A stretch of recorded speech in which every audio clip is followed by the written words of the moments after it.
Sabi ng mga Pariseo sa Panginoong Hesus, bakit ang mga disciples mo ay hindi sumusunod sa tradisyon ng matatanda na maghugas muna ng kamay bago kumain? Tama naman, ano? Kung iisipin mo, it's for hygienic purposes. No? But Jesus discerned their heart. They questioning Jesus not because for the hygienic purposes, but because Jesus' disciples didn't follow their tradition. They pointing out about tradition that need to be followed. Gusto ng mga Pariseo at mga Eskriba na sumunod sa nakagasta nilang tradisyon at aral ng utos ng tao. And verse 6, it says, you are hypocrite, sabi ng Panginoon. Prophet Isaiah already mentioned about you. These people honor me with their lips, but their heart is far from me. Napakaraming lang practices na turo ng kanilang tradisyon, pero hindi naman sila kinalugdan ng Diyos. Is it found familiar? Verse 7, howbeit in vain do they worship me, teaching for doctrines the commandments of man. In verse 6, kayong mga hipokrito, sabi nga sa Tagalog, or may paimbabaw, ang bayang ito ay iginagalang ako ng inyong bibig, subalit napakalayo naman ng inyong puso sa akin. Datapwat walang kabuluhan ang pagsamba nila sa akin na nagtuturo ng kanilang pinakaaral ng mga utos ng tao. Verse 8, nilisan ninyo ang utos ng Diyos at inyong pinanghawakan ng salit-saling sabi ng mga tao.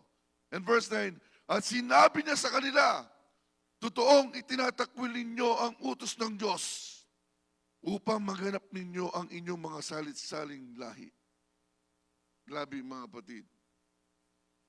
Salit-saling sabi. And notice it mga kapatid, they are following the tradition of men to worship Jesus. But he rejected it. Ayon ng Panginoong Hesus ng kanilang mga practices na hindi naman itinuro sa kanila ng Diyos. It is the same strategy of Satan today. Gusto ni Satan manatili ka na devoted sa tradisyon ng iyong relihiyon na nakagisnan. No? Galit si Satan kapag di ka sumunod sa tradisyon na iniutos ng tao. Galit siya kapag di ka bumalik sa mga practices na ginagawa mo dati. He always want to see your old men and vices while you were in the old ways of lifestyle before, mga kapatid. Gustong-gusto niya na makita ang datihan mong mga practices. No, yung mga pagluhod mo sa ribulto, pananalangin sa mga santo, at marami pang ibang mga pagan practices. And halos every year na nga, mga kapatid, may nakikita tayong namamatay, pinagkakaguluhan nila yung nilarawan daw ng Diyos na pinuposisyon sa Pilipinas, no? Para lamang maihaplos yung kapirasong tela na dala nila doon sa ribulto. Madala nila doon. So, hindi sila natutuwa, mga kapatid, no? Na ikaw ay makitang nag-aaral ng salita ng Diyos. Hindi nila alam na tuwang-tuwa ang si kaaway pala, mga kapatid, dahil na-divert niya ang isip ng tao kung paano dapat sambahin ng Diyos. Hindi po sinabi ng Diyos na sambahin natin siya sa pamamaraan ng tradisyon na katulad ng ginagawa ng mga Pariseo at katulad ng ginagawa ng mga nakagisnan nating paniniwala. Anong sabi ng Diyos? Paano natin siya sasambahin? Amen. God is His Spirit, and we must worship Him in His Spirit and in truth. Hallelujah! Again, dahil ang Diyos ay Espiritu, kailanman ay hindi siya nag-utos na gawing ribulto para sambahin. Sa halip ipinag-utos niya na sambahin natin siya sa Espiritu at katotohanan. Hallelujah! The Bible says, walk by faith and not by sight. Bakit pa sinabi yun kung makikita rin pala natin yung ating sasampalatayanan? You can tell to Satan, gamitin mo man ang mga mahal ko sa buhay to attack my faith and to discourage me para pabalikin ako sa dating aral at tradisyon ng gawa ng tao. You cannot force me to worship your tradition. You cannot trick me using with your false doctrine and practices. Church, don't be deceived by the strategy of the enemy. Worship the Lord alone. Worship Jesus Christ only, mga kapatid. The one and true living God. Hallelujah. God gives wisdom to the seeker, but not to the debater. Ano mga kapatid? Have you noticed it? Gustong-gusto nilang makipagdebate to trap you in Satan's bait. You know what? If he never knock you down by using his strategy, he will find the way to attack you from another way around. Kung ano-anong itatanong sa'yo. Kailan ba itinatag ang relihiyon mo? Nung 1901 lang yan. Samantalang yung relihiyon namin 2,000 years ago na. Si Jesus ang founder namin. Di ba? Kayo, mga sulpot lang kayo. No, he was trying to provoke you. He is trying to intimidate you in many ways. And it's sad to say, even our loved ones ay gagamitin ng kaaway to attack your faith. They will trying to convince you na bumalik ka na sa nakagisnan mong pananampalataya. But if you notice it, but if you will think about it, para bang mas gusto pa nila na kahit marami kang bisyo sa dating mong pananampalataya, mas gugustuhin pa nila yon, mga kapatid, basta huwag ka lang umalis kaysa makita ka nila ngayon na naglilingkod sa Diyos. That's that voice from God. It is the voice from Satan. Being devoted to your religion and traditions of men is Satan's trap, mga kapatid. Itatrap ka dyan. It's a stronghold. Brothers and sisters, hindi kapwa-tao ang kalaban natin, kundi ang nasa kapangyarihan ng kadiliman.